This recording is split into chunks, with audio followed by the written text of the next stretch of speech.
All right, we're live. We're live. Full speed live.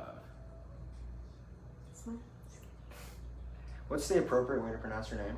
Herve, Herve, honestly. Herve. Either or. Either or. Okay. All friends. I like Most that. guys say Herve for short. Herve. Okay. And then girls I was have gonna like go this with Herve. I like the Herve. So I go with both. The ladies want to know. Okay, cool. Do it. We are. Good. Yeah, we're good. I'll sit here. All right, guys, we are here. Yeah, we'll try to socially distance as much.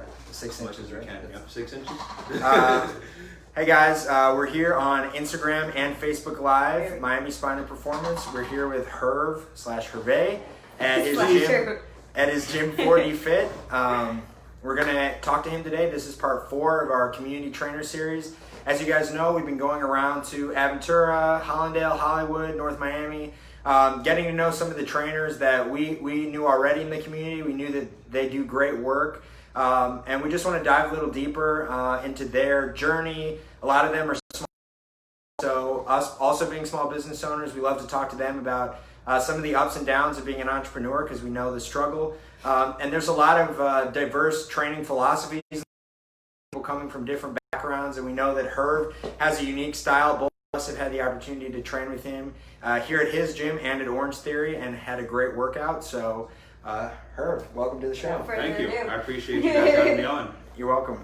So let's start. Give us a little bit of background on yourself, and then we'll kind of do what you're doing now. So originally I'm from Maryland, Montgomery County, Montgomery Village, Maryland.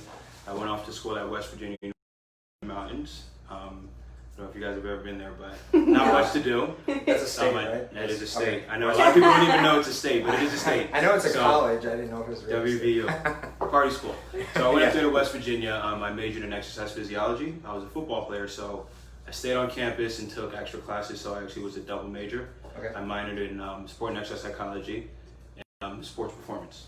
Okay, so when I graduated was to move down to South Florida and open a gym at some point. Mhm. I moved down to South Florida in January of 2012, so I've been years now. And I've been training actually since I was in college. That's when I became a trainer in 2009. Okay. So when you were going through college and you're an athlete, when you started college, did you know that you wanted to become a trainer? Not necessarily. I think it's me playing the sport, Okay. working out all the time that actually got me into. I mean, this was part of college too, just working out, training, staying in shape for sports. Going through college, being an ex-phys major, Yeah. you know, you're learning about the muscles, you're learning about the body. So you know what? I actually want to do something that's in this field, which wasn't necessarily medicine related. You can actually take the medical path. Yeah. Right. So I decided to become a trainer, stick to fitness, you know, coach athletes, work with sports, and that's what got me here. Okay, cool. So going from the exercise science, I know I was also an exercise science major at UM. I went the chiropractic route, which is one of, like you said. It's a tough major. Yeah. So you got to go through anatomy. No, Yeah. seriously, Yeah, and- it's so hard. I like organic chemistry routes. So there's a lot of routes. You know, you can be a trainer, a PhD, Right. you can do PT and all, Yeah. So being an athlete and then doing exercise science, I know now you have a setting here where you do one-on-one training. Yes. You work at Orange Theory as well. Did you want to get into sports, or is there a reason why you were drawn to this sort of environment? Well, I still am into sports. I was actually coaching high school football down here. Okay. But I found myself being versatile when I was up there as far as training people.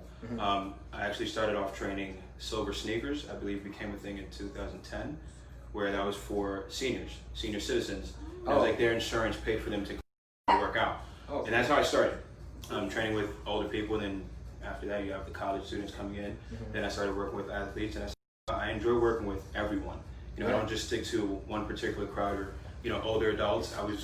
I thought that I was good at working with everybody, so I stuck to it. I'm still doing with athletes now. Okay, you are? Yes, still training a few athletes. There's actually one of them sitting outside. He Okay. just finished training for his NFL Pro Day. Oh, wow. And that's one of my athletes from 2013.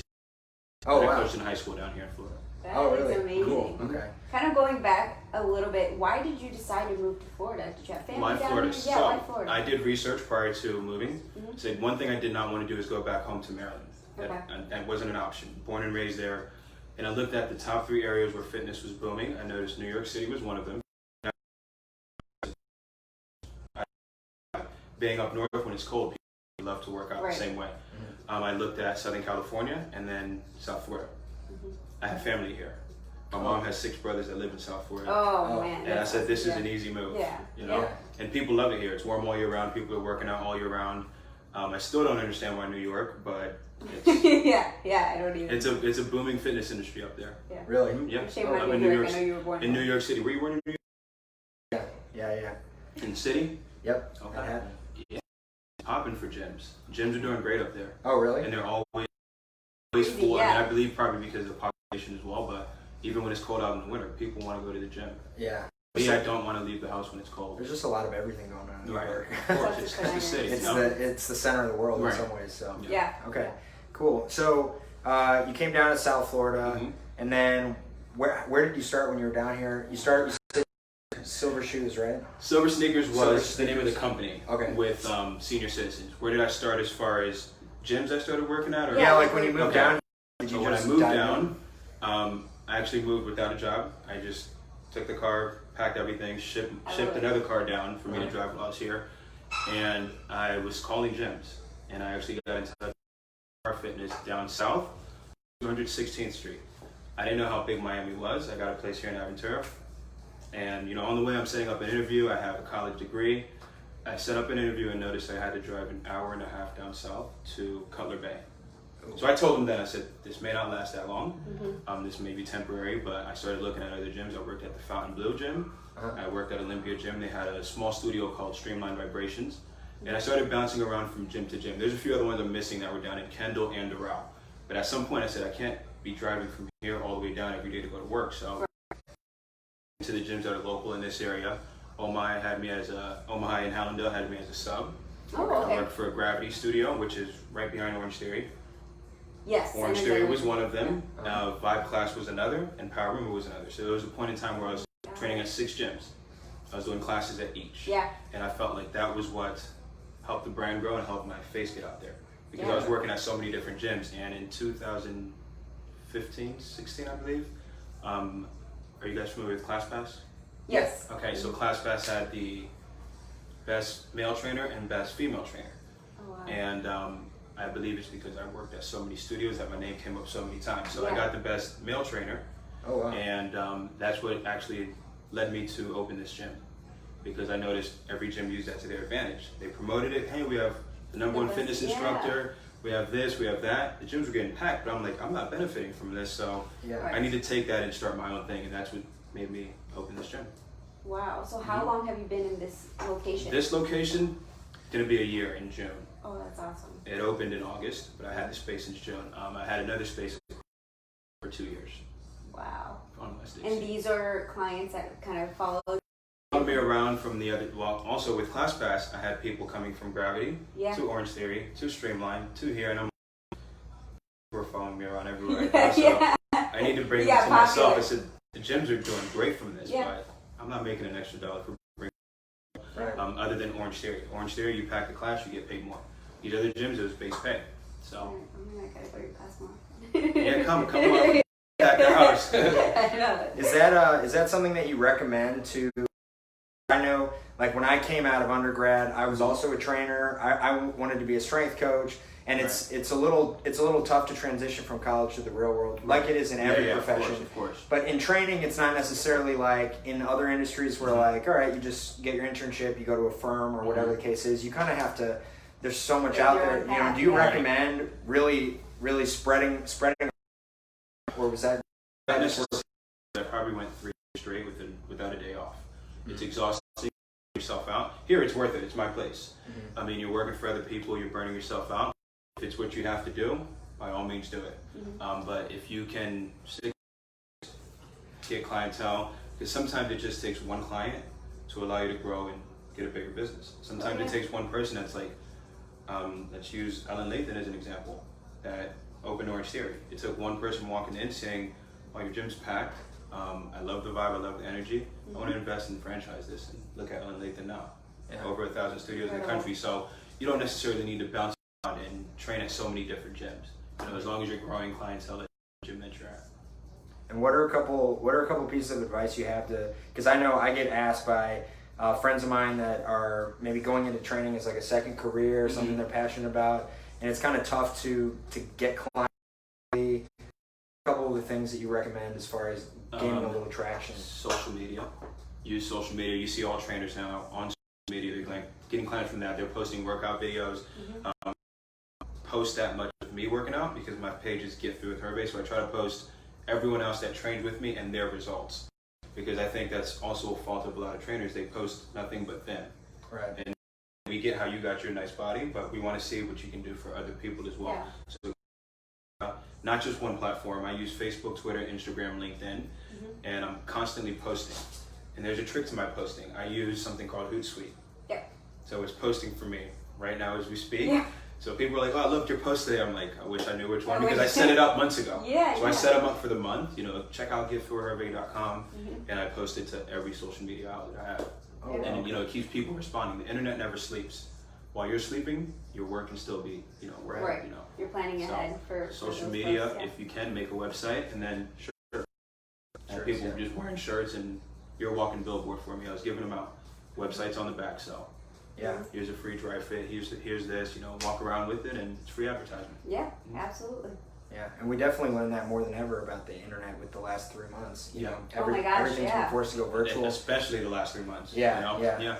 So we found out who was in tune with the virtual side and who was figuring it out on the go. Left behind a little bit. So, all right, what do you got? Everybody's going right to the internet. I think in the future, things may stay that way for a lot of people. Some may not want to go back to the gym, so I think it's great for any trainer out there listening. Find a virtual platform. Absolutely. I mean, there's companies out there that are trying to work with trainers in a platform where you can have your videos and things being streamed by people all over the world while you're asleep at home. And some people for the next year or two aren't going to want to be in a gym with other people. That's right. So and people are creatures of habit, and I know like people that I've known, whether it's paid that I know in the community, people have like started to build a habit around this new like COVID quarantine lifestyle, and some people are more fit than they've ever been, or they've been in years. And they're like, I kind of like this. I get up at this time. Now I run. I got some stuff at home, or I have my virtual trainer sending me programs. So some of that stuff's definitely going to stick. It is. So we're going to see probably another evolution of the fitness industry, Absolutely. which is constantly evolving. I'm curious to see how it's going to go for big gyms. Right. Speaking about training style, you work at various gyms and you have tons and tons of experience and knowledge with people one-on-one. What's your I'm individual a big style? fan of circuit training, making people move around from station to station, exercise to exercise, doing full body workouts. I've felt with my clients, it's created the most results. It challenges them, and I try not to focus too much on cardio. I try not to focus on things that they can do on their own, which is why I encourage them to get on a bike. If you're going to do cardio here at my gym, you're going upstairs for 3 minutes in between the different circuits I give you. You won't be there for 30 minutes running, because you can do that outside. You can go pay $25 and go to LA Fitness. So, I do functional training, body weight, strength training, and I create that as a whole circuit for the workout.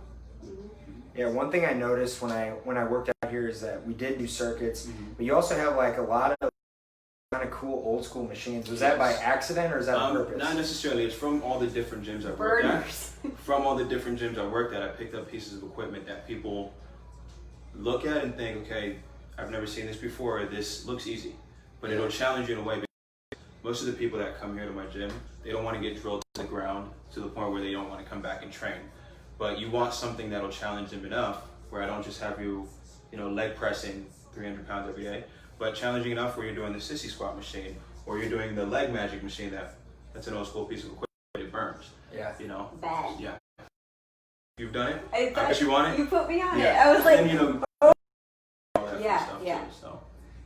You brought up something there that I still keep my tabs on, like the training world, and I know that there's a lot of debate right now between the crowd that says get in, get out, like crush it every time. Like if you do any less than 100%, you're not doing it. And then there's the group that says, well, there's a way methodically sort of load this over time and live to train another day. Right. You know, and it sounds like you take a little bit of that live to train over day. Let's spread the stimulus out throughout the week. Listen, I'm human.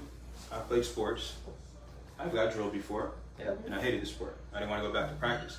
Then I have those who, you know, coaches that guide you and kind of push you through it. Not necessarily let you do it at your own pace when it's a sport, but in the gym. Hey, if I can't bench 185 right now, don't kill me to get it. But over time, we'll get there. Do it at your own pace where you feel comfortable. I don't want to load it up now and make you quit your training program. So, you know, that's how I take it with my clients and anyone that comes into this gym. Yeah. Other gyms, it's different. We got to follow their pace. Orange Theory, all your ass on it. You know, it's different. So. Yeah. I mean, even Orange Theory for levels. Yeah, exactly.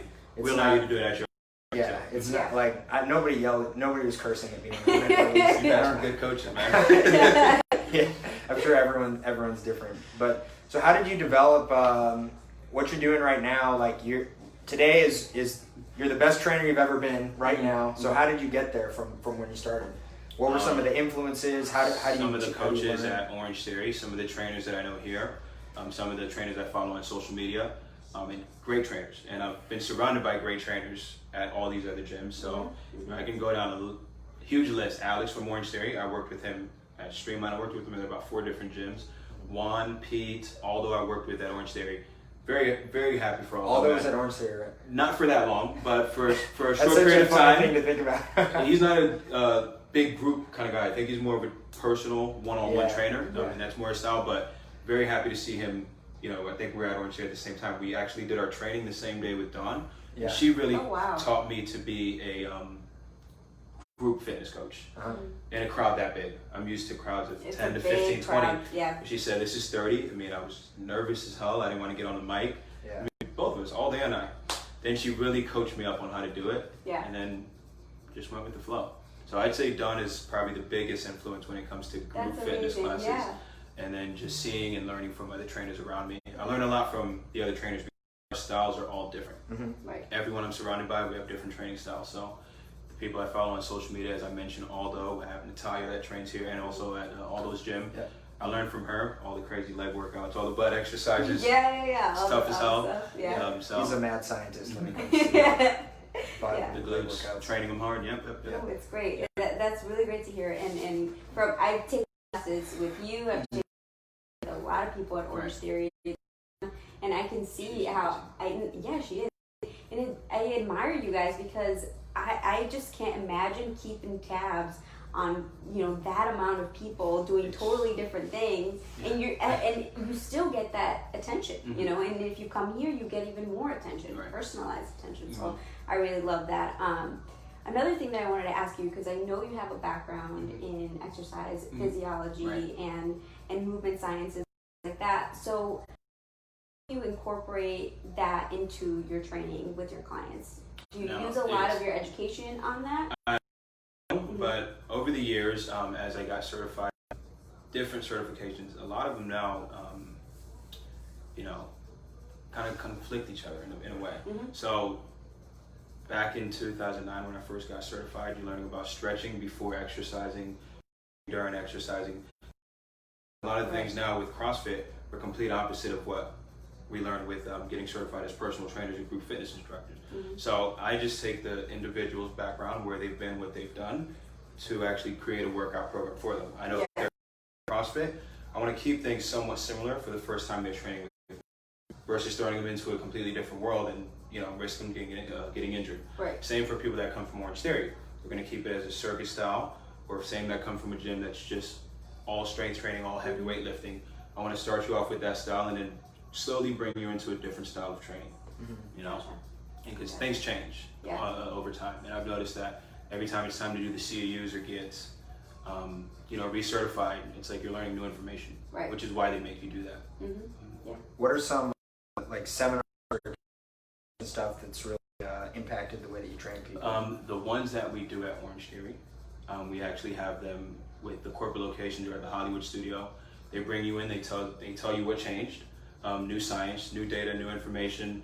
They show you new exercises, and it's kind of weird that they change them. If you actually notice on the visual aids, there's always a different way. They're like, okay, the torso rotation is no longer a full rotation, it's just keep the dumbbell on your chest and rotate this way. So I learned a lot from the Orange Theory continuing education classes that we have.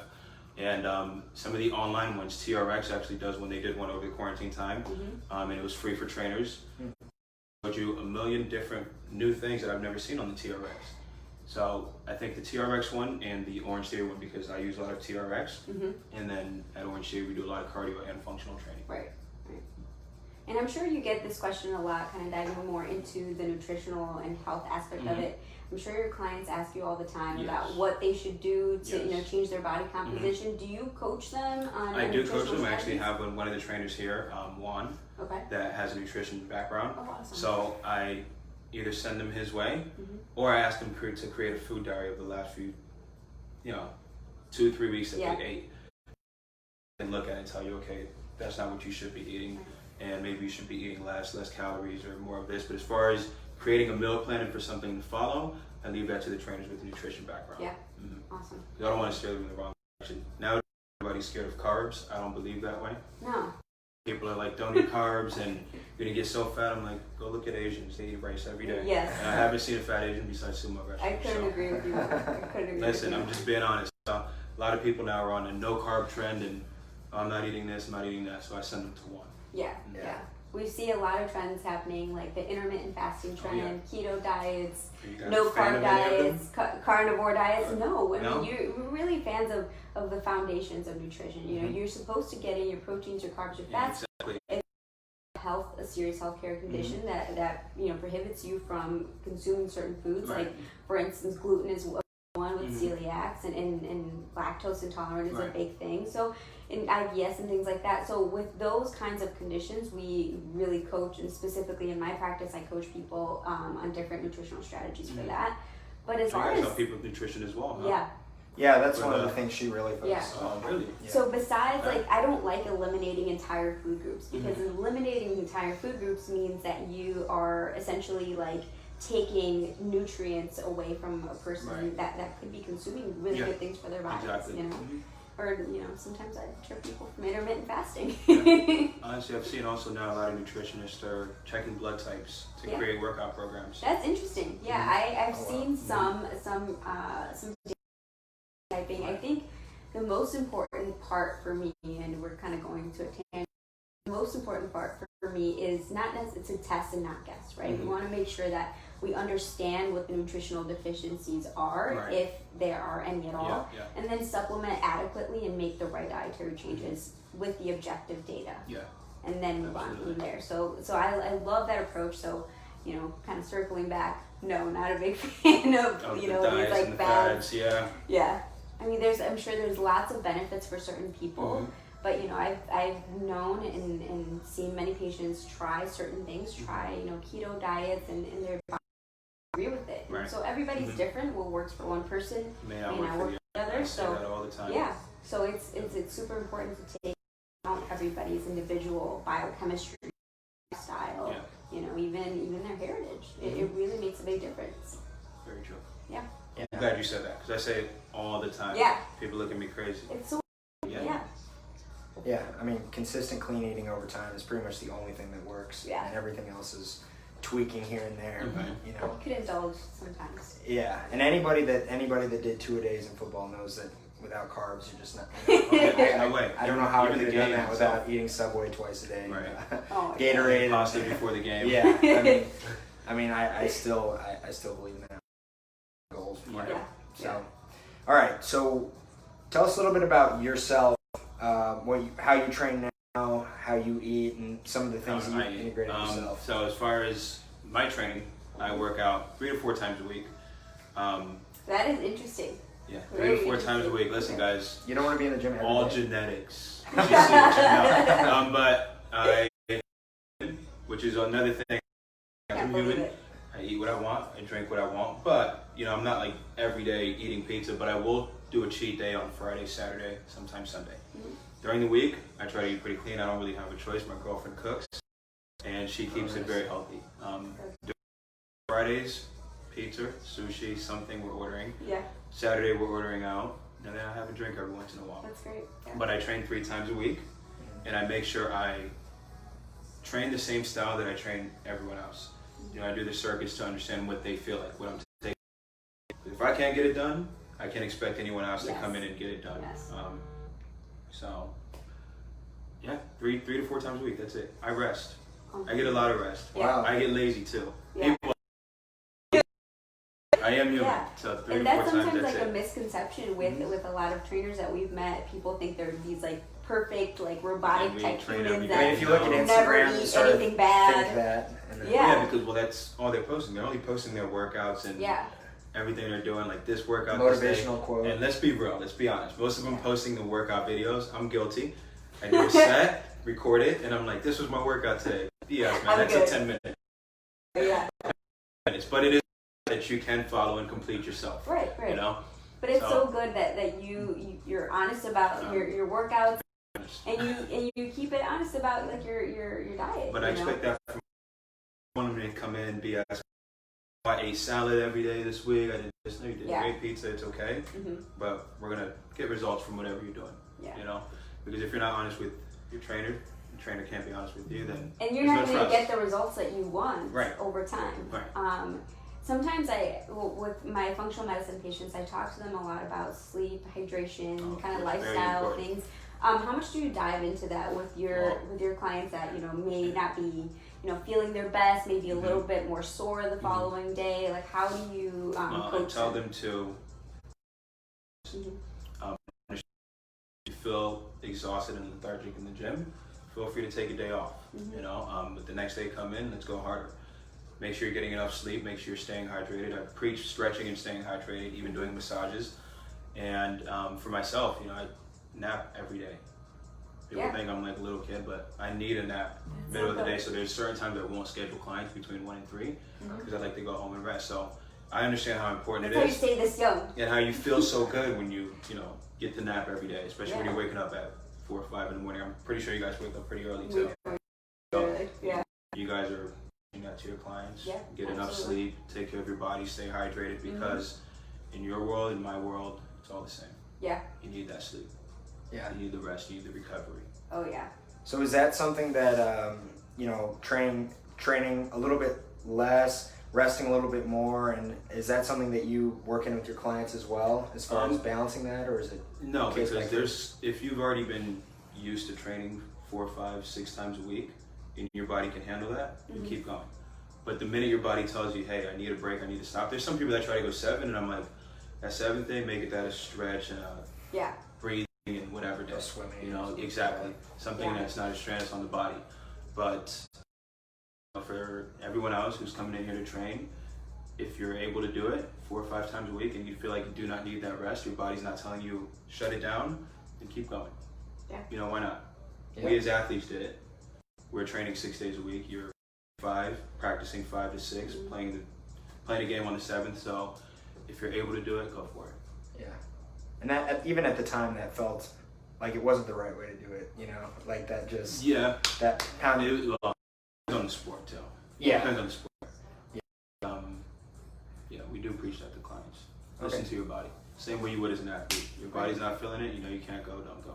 Yeah, just have some mental toughness, right? That's how we are as coaches. As a player, you're like, nah, I can't go. So don't let I'm going to shut it down. And then 3 knee surgeries later. Exactly. Like, that's what you don't want. That's what you don't want. Should have stretched a little bit more than I did. Yeah. So what are some of your goals moving forward? Obviously, we're currently in 2020. We're live. It's May 27th. We're sort of transitioning out of a very unique phase in our country. The last 3 months. So what are some of your goals? I guess for the rest of the year, and then kind of going forward with your business and yourself. For the rest of the year, you just keep business booming, keep business how it is, keep growing. And for 2021. We're looking for a new location. I'm actually looking now for a bigger location with a different training style. Because with the small groups I do up to 10 people. In my gym, 1,600 square feet.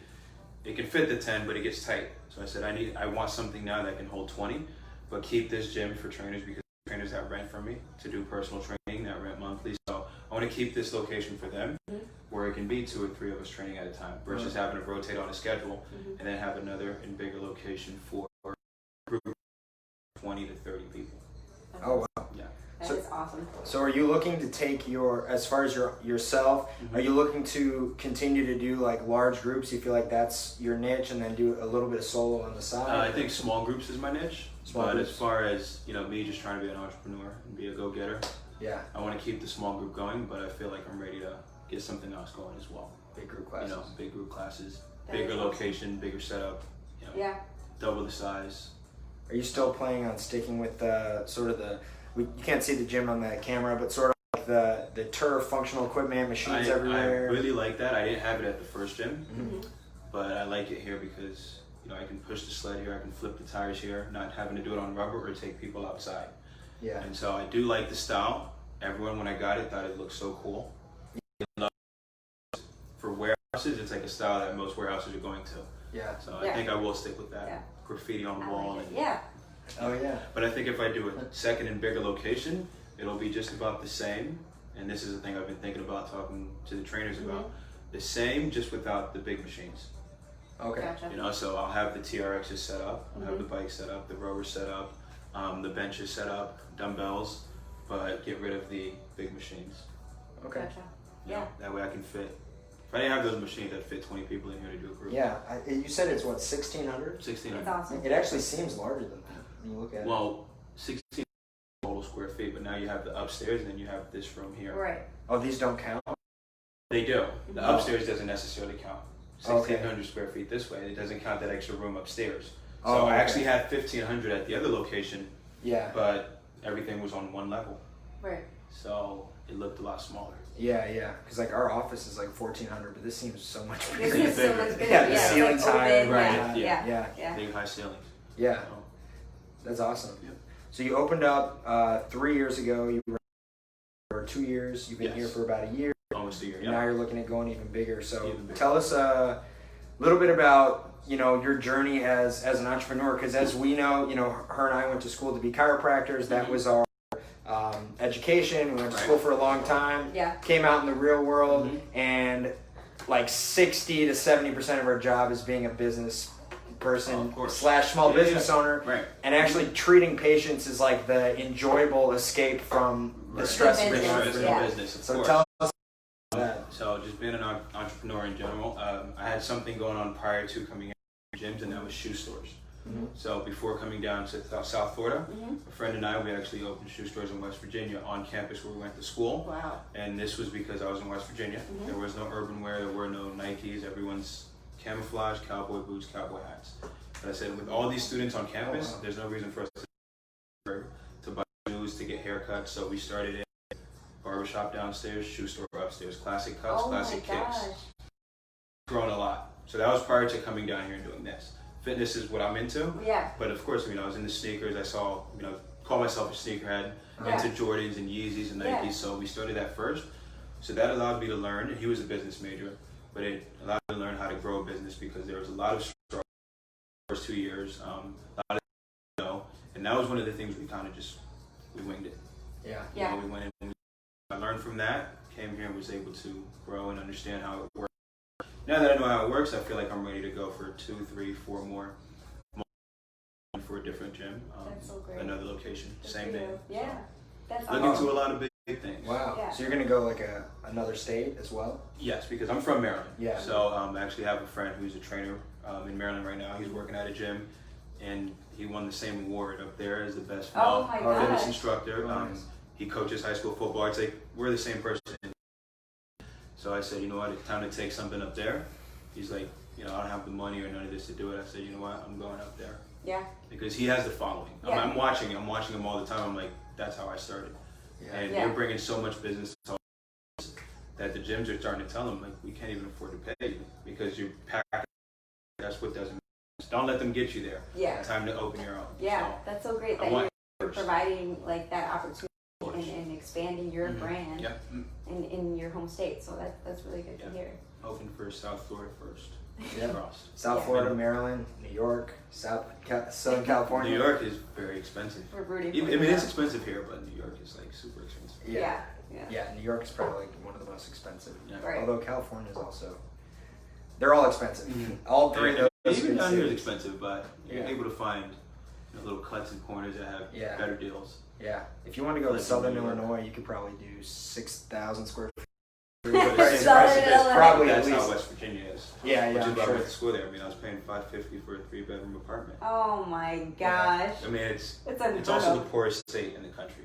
Yeah. Doing business there, a business that makes money, is great because you're not going to pay much in your overhead. Right. I think I just read a article. They did. They ranked all the states as far as like what your annual salary needed to be to like basically get by, and I think West Virginia was. Yeah. I think West Virginia was actually the most like affordable state. Oh yeah, for sure. So As I was looking at my bills in South Florida, thinking, where else can I go? Oh my gosh. I mean, I loved it being in the mountains, being away from people. Yeah. Picked up a lot of hobbies, but I think just doing college there was good enough. Yeah. I don't think I would move there. I don't think you'd enjoy it as much unless you're a mountain kind of guy. You like the hunt and. No, I came back down to South Florida, and I chose to come here. So kind of like you. I mean, I'm from Illinois, Chicago, but I went to college here, so this is where I wanted to come. City, man. You're a city guy. Yeah, New York, Chicago. So I didn't Chicago all the way, I guess. My whole extended family is like from the Ozarks, though, so I have some hillbilly blood. But I don't let that out too often. I'm trying to transition. Listen, they're nice people. Extremely nice West people. Virginia. Love the people of West Virginia. They're awesome. Yeah. Awesome. South Florida has a lot of opportunity, a lot of awesome. It's one of the most unique places in the world for sure. If you can. It's tough when you first move here. We'll say that, especially coming from up north. I agree. Coming from the Midwest. People say hello, good morning, thank you. Yeah. Here it's like, oh my god. Yeah. It's crazy. Yeah. You think you did something wrong. Yeah. No, but then I realized it was the culture here. Yeah, no, that's normal. Like, okay. After like 6 months, I'm like, okay, that's just how these people are. Yeah. Except Alex. Alex was one of the first trainers I met here, and that's why he goes wherever I go. Yeah. I go wherever he goes. Okay. You know, that guy wouldn't hurt a fly. Great trainer, man. Check out Alex when you guys get a chance. Shout out Alex. Shout out Alex. So aside from training, like, what do you like to do in your spare time? Like, what are some of your hobbies? What do I like to do? I love to play basketball. Okay. Anytime I can pick up a basketball and play. What's that? You see the Jordan documentary? Of course you did. Of course I watched that, all 10. I also like to sit on the Xbox, play 2K, play Madden, play Call of Duty. Nap. Typical. Yeah. Nap I love to do. That's an everyday thing. That's an everyday thing. That is a hobby. But, you know, typical thing that most guys like to do. Yeah. Play sports. Guys guy? I'm a guy's guy. Yeah. Yeah. Like Sweet. all the way. All the way, you know. I get on the I play basketball. I'm not necessarily a beach guy, but I do go to the beach every once in a while just to get out and be in the sun. Cool. Yeah. It's cool. It's not like it's refreshing. You work extremely hard. You're an entrepreneur. You have big aspirations that you chase, but you also sort of balance. You know, you keep yourself balanced. You have to. Yeah. I think it's more my girlfriend that keeps me balanced. Because if it was up to me, I'd probably be like drilling myself. Shout out to Herve's girlfriend. You know? Yeah. So she kind of pulled me away from that. Shout out to Herve's girlfriend. Healthy food. Healthy food. She keeps me healthy. Who knows what's going on? Right? She's responsible. Yes, exactly. Yeah. Oh, that's great. Yeah. So, as we start to wrap up, we touched on the fitness industry as a whole a little bit. So, what direction do you see like the whole industry? Because obviously, like it's ebbed and flowed. You know, when I was coming out of school, it was like CrossFit was really, really exploding. Now we're seeing that dip, and certain things ebb and flow. So, where do you see the whole thing going? The whole thing is gonna go towards strength training, and exactly how I mentioned earlier. People want to lift weights, do strength training, still do cardio, but everyone knows that's something they can do on their own. So instead of going into gyms now, I mean, unfortunately for gyms that are cardio based, I feel like they're going to fall off a bit, especially after coronavirus. Right. I think coronavirus will be the thing that changes the fitness industry the most. So people are going to want to do functional training, do more small groups, and then do some strength training. Right. You know? Yeah. Do you think more people will exercise after this whole thing? I think more people have been exercising because myself, and you know, any gym owner, anybody that's working out, you went online and tried to find dumbbells, couldn't find any. Went to the store, tried to find bikes, couldn't find any. Yep. People that never worked out before were logging on and doing online workouts. Yeah. So I do think more people will work out. So running? I feel like the people that were working out before are probably working out less now because they don't have, you know, access to the gyms and going hard like they used to. But there was nothing to do for 2 months. Yeah. You know? Yeah. Besides go outside and be active, go around and walk the circle. Yeah. Which I did for like the first time in March, and I lived think here I've for ever 8 done years. that. Yeah. Yeah, it's definitely tough if you're kind of a meathead. You're used to having the gym, and then it's all taken away from you. You're like, it's not even worth it to do burpees at home. Right. You know, you're like, if I don't have what I need, You're not doing it at all. But the ones that weren't doing anything, you're like, what else can I do? yeah, I want to work out. I want to train. I'm going to follow this trainer's workouts. Yeah. yeah, I saw a lot of that. I saw a lot of people come out of this thing in better shape. yeah. I think That's refreshing to hear. Yeah. Yeah. yeah, and like you touched on, it's going to be. I mean, of course, it's sad about the economic impact. You know, you have even seen big gyms actually go bankrupt as far as 24-hour fitness. Gold's Gym closed 33% of their places. But that might be tough. It might be the trend you see, because maybe people are going to be hesitant about going back to like a traditional LA Fitness that's just super packed, and people might be more prone to do home workout and then say, okay, I've been following this guy's workouts, I'm going to go train with him one-on-one. They might feel safer in that environment. So yeah, it's interesting for sure. This whole thing. This is a crazy time to do an interview because it's just so unusual. I know. Yeah. This is our. We did. What did we do? Oh no, we did one on Zoom. Okay. We did one interview with good friends of ours, Arthur and Christine from CrossFit Prestige. We did that like March 15th, something like that. So this was all starting to roll out. We did a Zoom one, and then we got you on here. So it's been a really unique time for us. But I think South Florida is going to come out stronger. You know, Yeah. I think we will. Yeah. Shout out Miami-Dade, open up, please. If you're watching, Mr. open. Mayor, please open up. any day now. Yeah. So there's usually two more questions that we kind of wrap up with. Number one is, you know, Ivette and I are healthcare providers. We're not necessarily in the medical system. Chiropractors are a little bit on the outskirts. We're a little bit of a transition between medical doctor and trainer. We kind of meet in the middle. So where do you see yourself as a trainer and what you do? How do you fit into healthcare? How do you fit into someone's health in general? Because obviously you play a very important role in the healthcare, the greater system. Right. Absolutely. Now, I'm glad you asked that, because in a time like with what you see going on with coronavirus, one thing we're hearing are people that are in better shape are more likely to come out stronger if they caught the virus. Yeah. So me as a trainer, my job is to get people in shape, to get them working out, to keep them active, to keep them out of the hospital. Unfortunately, some do come in with back injuries or things like that, which is why I send them to my good friends here. Should have had a few, by the way, that came by. But, you know, you're kind of tied in with, you know, healthcare professionals, not necessarily in the best way, because you want to get your clients to avoid having to see them. Yeah. You know, you want to give them a plan, give them something to avoid having to go to the doctors or diabetes, high blood pressure, not diabetes, but high blood pressure, things like that. So you want to train them and make them feel good. Yeah. To not feel like, hey, I need to go to the hospital. Right. Yeah. Hopefully the preventative medicine, you know, personal training kind of falls in the preventative medicine space, you know. So hopefully that also becomes maybe more important now. You know, there has been things like obesity and diabetes and heart, all that. Most of the things that actually are killing Americans are not 100% preventable, but they fall on the spectrum of things that you can you know, make your chances much less lower with health and fitness. And COVID is also one of those things, right? That follows the immune system. So hope maybe it brings more awareness to that, you know, because you play a big role in that. You're the portal of entry. You're the first portal of entry of preventative, you know, and then if they get injured or something comes up, then they see someone like us, and et cetera, et cetera. So you guys as trainers, it's awesome. It's awesome to see, as someone who, I started out as a trainer and a strength coach in the college world, and then going chiropractic, but still seeing like how the training profession is evolving. And it's, you know, a lot of trainers know a lot of stuff now. Right. You know, a lot of these people know more about anatomy and biomechanics than most primary care physicians. Not a knock on primary care physicians, that's not what they study. But trainers are crushing it now. You know, and they're bringing in the nutrition, the sleep, the mindset, all that stuff. Some of the things that changed over time. When I talked about the CEUs, that's some of the things that they're making very important now.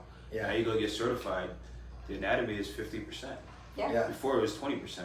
It knew no biceps and lats and rhomboids, you're good to go. Now it's like you have to know everything. You know? And that's, I think that's a plus. That's a good thing. For trainers, they need to know. They need to understand that. And even from the standpoint of like, you know, doing mobility work, like that's something that trainers do now. You know, you don't have to go to PT to improve mobility and stuff like that, or improve your stability and core strength and all the different things that you would think you'd go to a PT or chiro for. Now, like, trainers are getting more privy to that, and so people are getting like prehab as part of their training and that sort of stuff. So that's really great. One question that I always like to ask, because I'm a super nerd who loves to read, can you give us a book recommendation? Doesn't have to have anything to do with health or fitness. I don't remember the name, but a book by Phil Jackson. I read this book. Is it 11 Rings? No, not that one. This one was 2009. It came out. Okay. I don't remember the name, but that's when I read it. Okay. 2009, Phil Jackson. 2009. Probably came out before, but when I read it, it was 2009. But he talked about, you know, just being a coach, and this is when I first started coaching. Okay. And I was coaching Morgantown High School football, and he talked about the relationship between Kobe, Shaq, the challenges he's faced, you know, being a coach. And one thing I can pick up and that I learned from that book is how to kind of blend with everyone's personality, kind of let them do them, and you find a way to fit in and match their personality. Because a lot of people will clash. You know, you and a client may clash, you and a coworker may clash, but find a way where you can balance, sit back, understand them, understand who they are, understand who you are, and make it work. So it is one of my favorite books because of that, and because I got to learn about Kobe and Shaq, how they like low-key hated each other. Yeah. I don't know if you knew this, but they said that they actually did the same thing with Kobe's last season that they did with Michael in '98, and they're going to do like a Kobe version. I can't wait to see that. Which is going to be amazing. I can't wait to It's see going to that. be especially now. You know, especially now. You know, with what happened to Kobe, unfortunately. But yeah, I love. I haven't read as many anymore, but I like totally geeked out on every like coaching book that I could read. Because I, like, my coaches growing up, and then me being a strength coach at the university, like the head strength coach, those guys had like leadership stuff that literally anybody could learn from. You could be a postman, you could be a trainer, you could be a doctor, anything. Like some of the principles that these coaches have is amazing, you know, and learn and getting the behind the scenes of working with athletes and these polarizing personalities. You know, if he can juggle the personalities that he had to, then surely we can juggle the difficult folks that we work with on a you know, regular basis. So Awesome. All right, my man, give a shout out to yourself. Tell the people about yourself, your Where gym, can where to find you. All right, so Herve, you can find me at 4DFit as my gym, also at Get Fit with Herve on all social media, Facebook, Twitter, Instagram. My website, getfitwithherve.com. The gym's website, 4dfitmiami.com. We're located on West Dixie and 188th Street. So hit me up, slide in the DMs, and come work out. Check them out. DMs are accepted. DMs are accepted. DMs? Okay. DMs are accepted. You can slide in the DMs. And I know you do. You still taking one-on-one clients. I still am well taking one-on-one clients, and so are most of my other trainers. Okay, so you got him, his trainers, and then you have like classes throughout the day, right? I do have small group classes throughout the day, and took them off the website for the moment because we're closed right now. But they'll go back up. We have 6 a.m., 7, 8 a.m., 9 a.m., and 11 a.m. small groups in the morning, 5 and 6 p.m. in the afternoon, and 7 p.m. Okay, awesome. So we try to work with everyone's schedule, different trainers, different times. Some of us are working. We're in Aventura where a lot of people aren't working, so pick a time that works for you. Come on in, get a workout. Awesome. And I'm sure you're open to, if someone like wants to come like try out a class, you absolutely. let people come try it out. Of course we do. Okay, there you go, guys. If you're interested in his training style, the Class Pass Trainer of the Year, or 2016. 2016, the reigning defending Trainer of the Year, Class Pass. Come check out his awesome gym, 4DFit. Like I said, get a great workout in. Yvette and I trained here. We loved it. That's why we came here and wanted to interview him. We've also taken his Orange Theory class, which is very exciting. Come support an awesome South Florida gym. This place is super unique. I've been to a lot of gyms. I've never seen one that's quite laid out like this. And his workouts are very unique. It's circuit style, but it's not just body weight. I was hitting the sled. I was doing machines I'd never seen before. TRX. Core work, running up and down stairs. So it's a very unique training style. So check him out again, Herve /Herve at 4DFit. And thank you guys for tuning in. Thank you guys. Take care. Boom.